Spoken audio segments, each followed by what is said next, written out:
So in today's video, I find myself going back to a couple that I quite enjoy watching, and that is The Great Emigrate.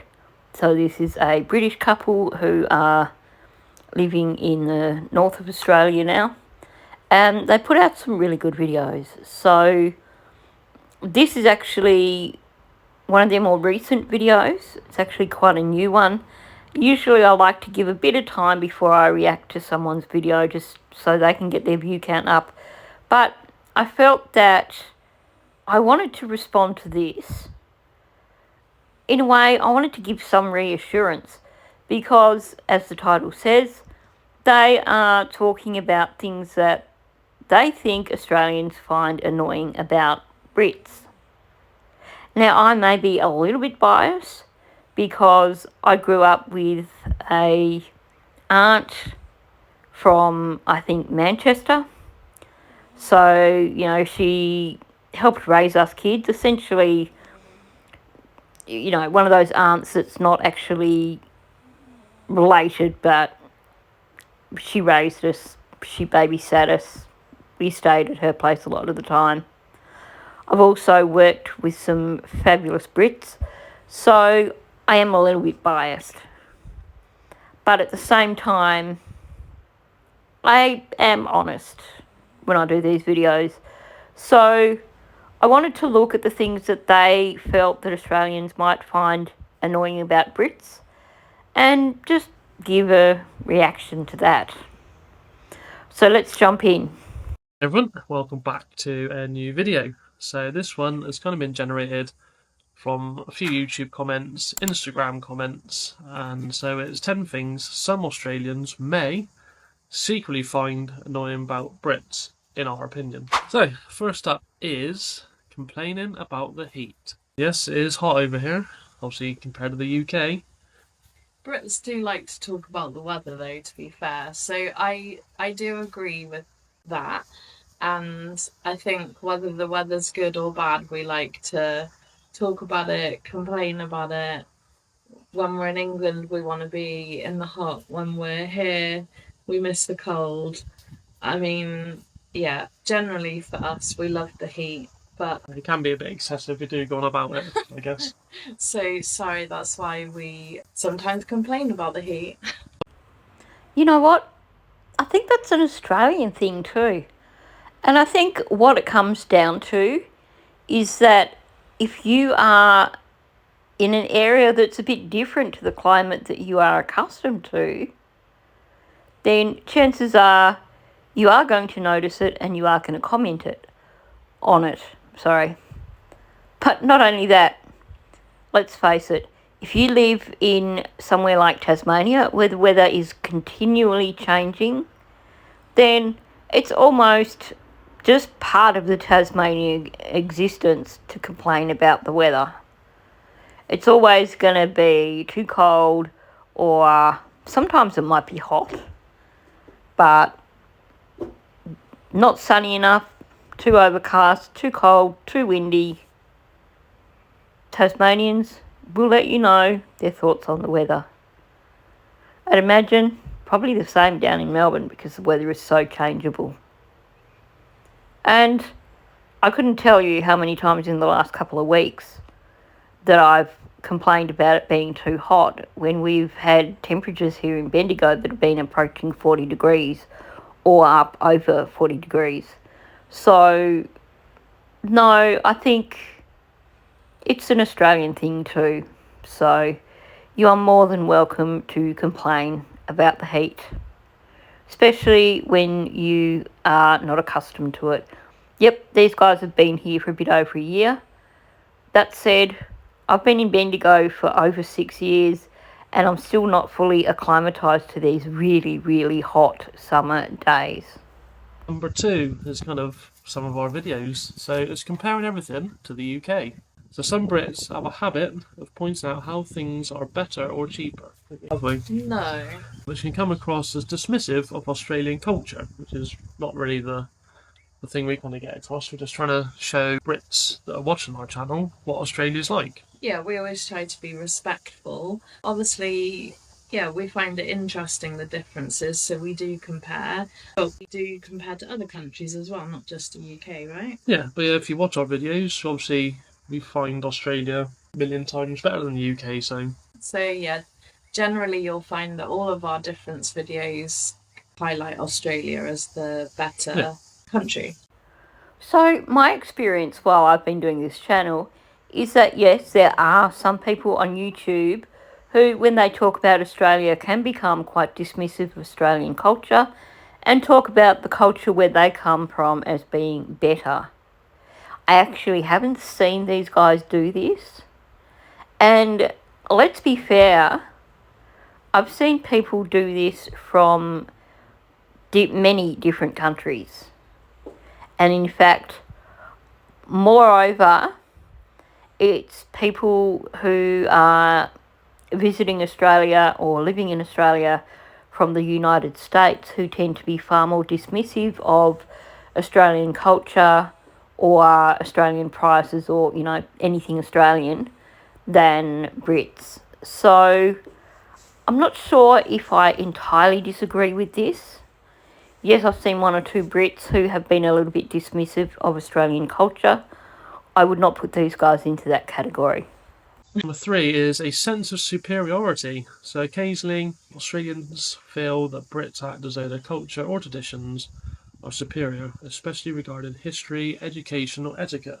So yeah, I don't agree with that, and I personally don't feel that that's something that Brits do. It's something that we don't do, and not something that we've come across any other Brits do here. So that one's interesting, but like we've said before, we have a lot of Australian subscribers on this channel. Please let us know your opinion on this particular question and the other ones, just so that, yeah, we have your perspective, and all of our Brit followers as well. It'd be interesting to hear your perspective. So yeah, in our opinion, we don't agree. But I don't feel that Australians. So I've had this channel up and going for probably 8 months now.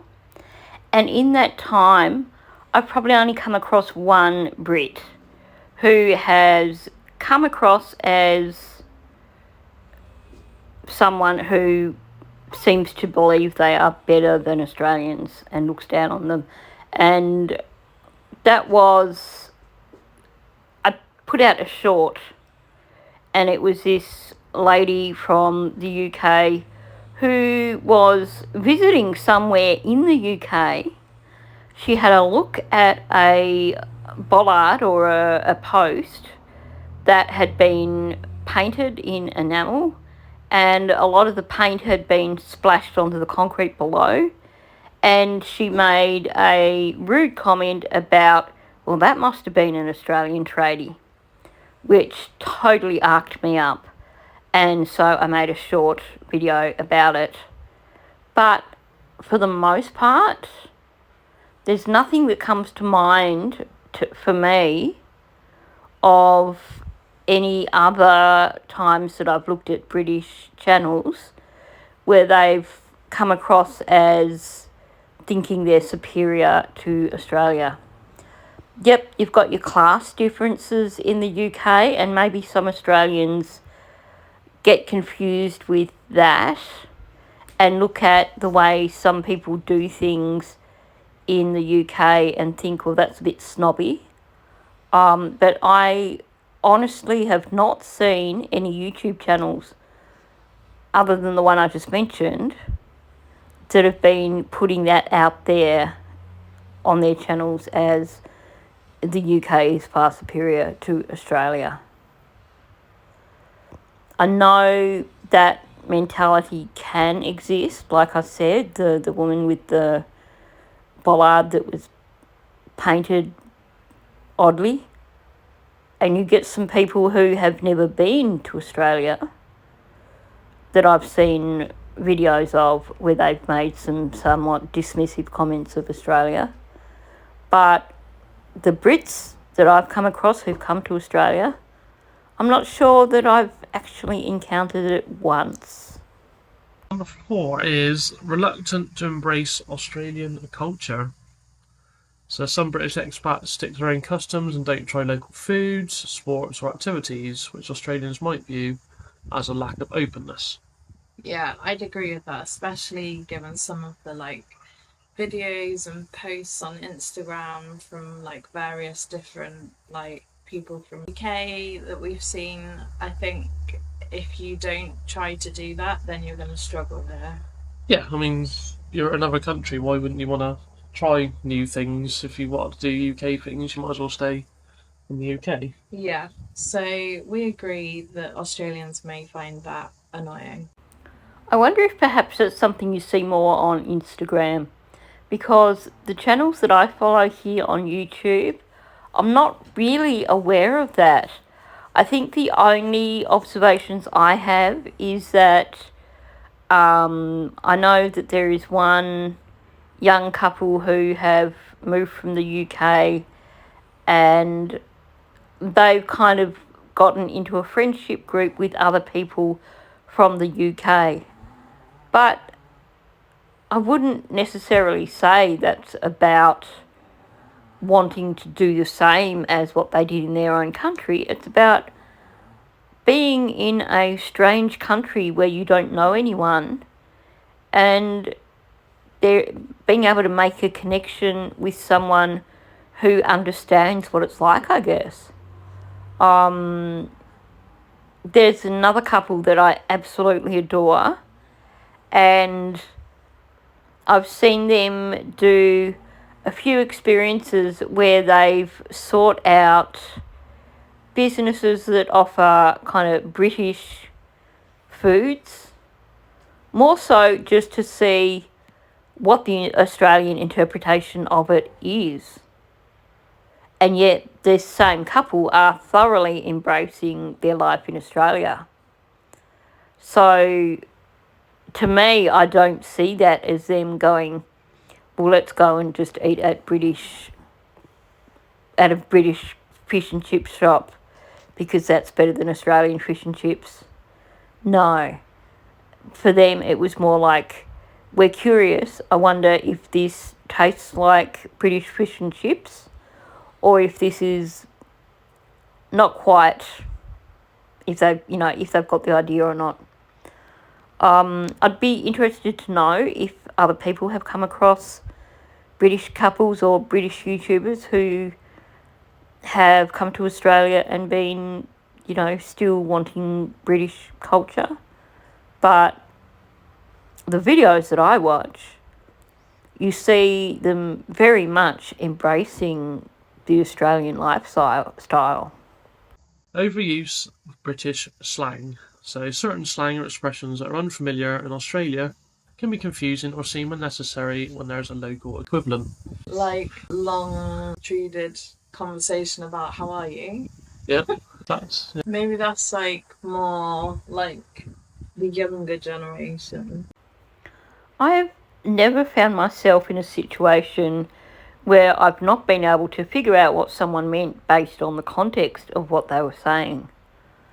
And I actually love a lot of British slang. Some of it, to me, is just amusing. You add in the accent and it's just great. I think it's ironic that people are saying that they have an issue with British slang, because there's actually a lot of Australian slang which, if you dig into it, originally comes from the UK. Yes, we've got a lot of our own unique stuff, but we've also got a lot of things that we've picked up from the UK. And let's be realistic, we are a multicultural society. A lot of what Australia is has been built up from multiple generations of people coming from all sorts of different countries. So I think people should embrace the British slang. Okay, I realise that some of it perhaps we need educating. One of my work colleagues was using a British slang word at work and saying that she was joking around and calling her husband this. And to me, it sounded incredibly amusing until she explains that actually it's really, really offensive in the UK. So I guess the only thing is we have to make sure that we're learning the right slang to use and aren't inadvertently using words that are going to become really offensive. But I don't know, I think when someone comes to Australia and they embrace our culture, then why can't we embrace them for who they are as well? And if that means that there's some pretty cool slang that we learn from them, why not? Number 6 is perceived snobbery. So Australians value laid-back, down-to-earth attitudes. Brits who come across as overly formal or reserved can be seen as aloof or snobbish. Kind of comes down to the whole politeness and stuff, doesn't it, I think? Yeah, Maybe? so Manners? I partially agree with that one. I think that maybe Brits do come across as a bit formal, but that's not really like a deliberate thing, right? Well, yeah, some people might be, but say a majority wouldn't really be. Yeah, and I don't necessarily think again that most Australians feel that way about Brits. So I actually think that in part that can be traced back to Australian comedy, where you look at some of the older Australian comedies and they used to put on those really affected British accents. You know, the Mrs. Bouquet kind of accents that did sound kind of snobbish because that's how it was portrayed. But in terms of the people that I've seen on YouTube, I think it's just that there is a slightly more reserved way of tackling the world if you come from the UK, as opposed to Australians who we can be pretty blunt. We call a spade a spade. And I think we need to possibly recognise that the rest of the world probably does sometimes see us as being a bit blunt. And that doesn't make them snobs. That just means that they're not quite as free with what they say as what we are. I mean, at the end of the day, I think Australians are definitely far more relaxed when it comes to swearing in public, in company. And maybe that's one thing that Australians think, well, we never hear these British people swear. But, yeah, I don't know. I think maybe traditionally, maybe 20, 30 odd years ago, like I said, because of Australian comedy, there was this perception. But from looking at various YouTube channels, there's nothing that really stands out to me. Other than, as I said, just Australians being a bit louder and a bit more, how you going, kinda. You know what I mean? But let us know in the comments. So number 7 is complaining about wildlife. So while spiders and snakes can be a bit daunting, constant complaints about dangerous animals might feel overdone to some Aussies. I agree that they probably do think that because British people aren't used to all of the wildlife that you get here, and it can be quite scary for someone that's just moved here and never had to like deal with things like that before. So Well, I think if you watch our last video about where we had like the myths were debunked and stuff like that about the whole snakes and spiders thing, a lot of the comments from Aussies said like most of them, oh yeah, they're going to be around and stuff, but a lot of people haven't really seen snakes and stuff like that, and so it's a bit. I can see why it can be like, oh yeah, like there's snakes everywhere and stuff like that. You can kind of see like why Aussies would get a bit fed up of hearing that, but it's not totally true. I can actually appreciate if you grew up in a country that doesn't have whopping great spiders like huntsmen, then to suddenly encounter one of them as an adult could be quite frightening. when we look at it in relative terms, for me, coming from Tasmania, Tasmania doesn't have fruit bats, the flying foxes. Whereas in Bendigo, if you go to the big park in sort of down in the town area, in the CBD area, you go to Rosalind Park and there are just hundreds and hundreds and hundreds of these fruit bats. And when I first moved to Bendigo, I didn't really know what they were. And I was outside with my 3 dogs, 2 of whom are Chihuahuas. And it was on dusk, which is when the fruit bats head out for the night, and they head out and they go and feed. And I saw these massive bats, and all you can see is the silhouette. So they do definitely look like bats. And all I could see was like it was something out of a movie, just this mass of bats flying in the direction of my house, basically, because they were heading out for the evening to feed. And I freaked out, and I got my dogs inside because I was like, oh my gosh, the size of those bats, are they going to attack my dogs? And then, of course, I looked them up and I felt like a right utter fool for my reaction. And it was just simply because I hadn't encountered them in Tasmania. So I knew nothing about them really. And my first reaction was, oh, scary. So I can see why Brits do react to spiders like that. And I can see why there is a nervousness about snakes. I mean, heck, I've encountered plenty of snakes and I'm still very cautious when I go somewhere where there could be snakes. And let's be fair, there's a lot of Australians that are terrified of spiders and terrified of snakes and will react in a way that others may consider as overreactions.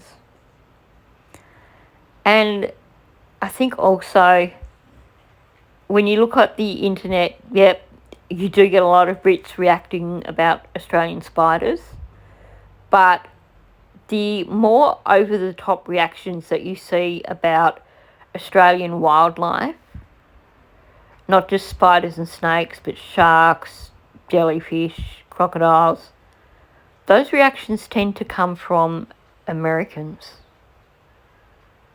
So I'm not saying that Brits don't do it, but I think theirs are a little bit more reasonable as opposed to some other people who just completely lose the plot and are like, I would never set foot in Australia because of all the dangerous animals that are going to kill you.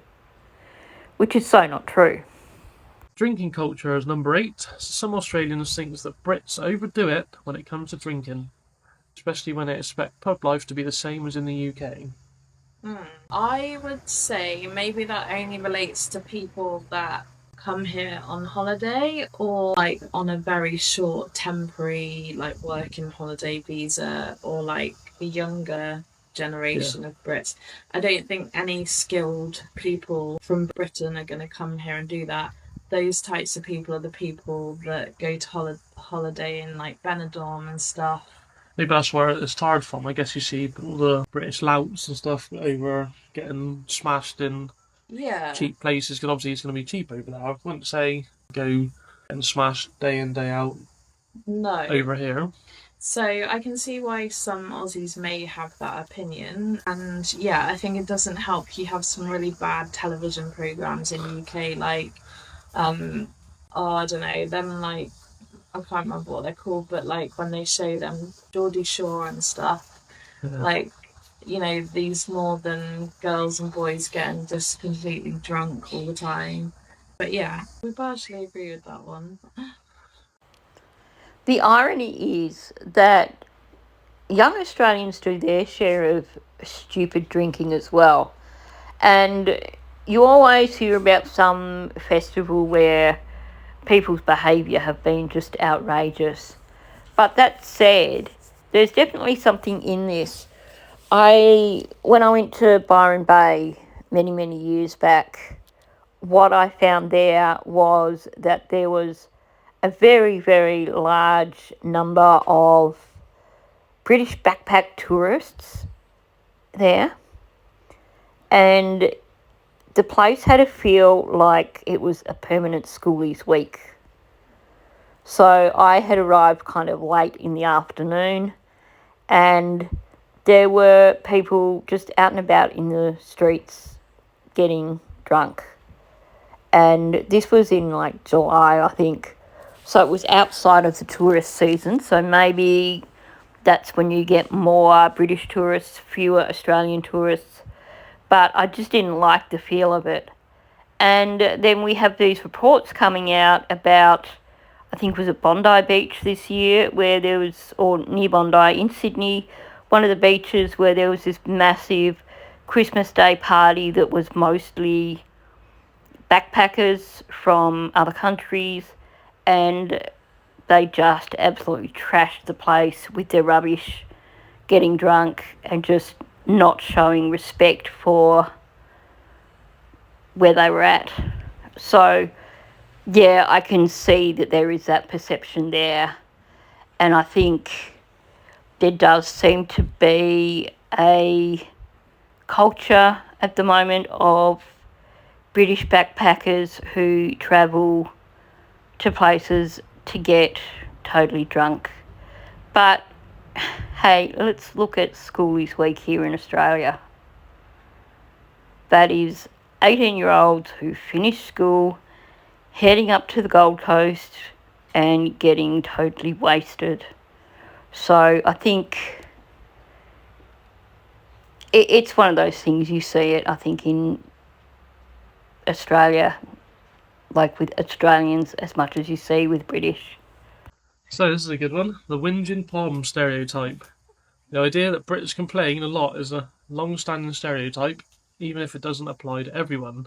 Australians value positivity and a get-on-with-it attitude. You can call it, I guess you could. We've had years of being jumped on in the UK, of getting taxed for everything, so I kind of see why you can get the complain and the whinging pom kind of thing, because you've got a lot to whinge about. Yeah, I agree with that, and I think we do whinge a lot. And yeah, I agree with you. It's because we've had a lot to whinge about, so it's true. Yeah, we've had a lot of comments. A few people have commented whinging poms and stuff like that, but on previous videos. I actually think that for a lot of Australians, when we refer to whinging poms, there is a sense of endearment there. I had a work colleague who was from the UK, and she used to joke about the fact that she was a bit of a whinging pom sometimes. And yeah, she could sometimes come across as a whinging pom. But if we called her that, it was only because we were just taking the mickey out of her, stirring her up, and we certainly never meant it in a negative way. And I think it's the difference between Australians and that she'll be right attitude, as opposed to British are a bit less than that. So we see that as whinging poms. So yeah, I guess there are a few whinging poms out there. So the last one is not understanding Aussie humour. So Australians' dry, sarcastic humour can sometimes go over the heads of British people, leading to misunderstandings. I don't know, kind of people at work have kind of got on right with their humour. I think they don't understand our humour, like the other way round. Yeah, I think America's like that. Americans don't seem to get British humour at all. Yeah, or banter, as they call it. Yeah, I feel like Australians get British humour a lot better than Americans do. I would think that it's a generational thing. I mean, for my generation, we grew up on the goodies, Faulty Towers, Are You Being Served, Frank Spencer, some mothers do have them. And then, of course, there was Red Dwarf, all the brilliant British comedy that was out there. And I can remember when I was doing my first university degree, and in second year at uni, I did Latin. And our lecturer told us that for our exam preparation, we needed to watch The Life of Brian. So, yeah, I think maybe people watch less British comedy these days, which is a shame, because the classics are just that, they are utterly classic. And I think British humour is the best humour out there.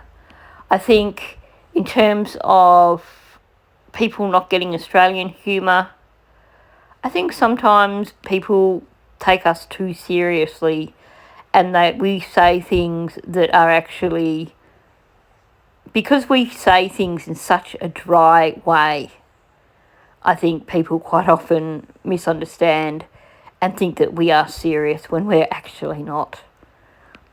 The term, the Aussie larrikin, there's a reason for that. So, and I think they're right in terms of Americans don't really get British humour or Australian humour a lot of the time. I think Australian humour is definitely closer to British humour.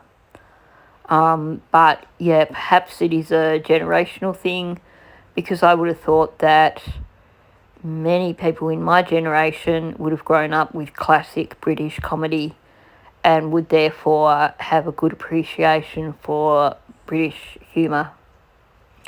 Let me know your thoughts on that though. So that brings us to the end of this video. So I hope you enjoyed it. I actually enjoyed listening to these things. I think, like I said, I'm a bit biased because I have had such a strong British influence my whole life. But I think perhaps them referring to whinging Poms, I think there's a few whinging Aussies out there too. People who just like to troll other people's YouTube comment sections and just write things that aren't necessarily fair. So I'll leave it at that. I'd love to hear your comments on this video, that's for sure. So if you're new, please subscribe to my channel. Also, please hit the like button. That gets my video out there in YouTube, gets more people seeing it. And leave a comment. What are your thoughts? Thanks, and I'll catch you in the next one.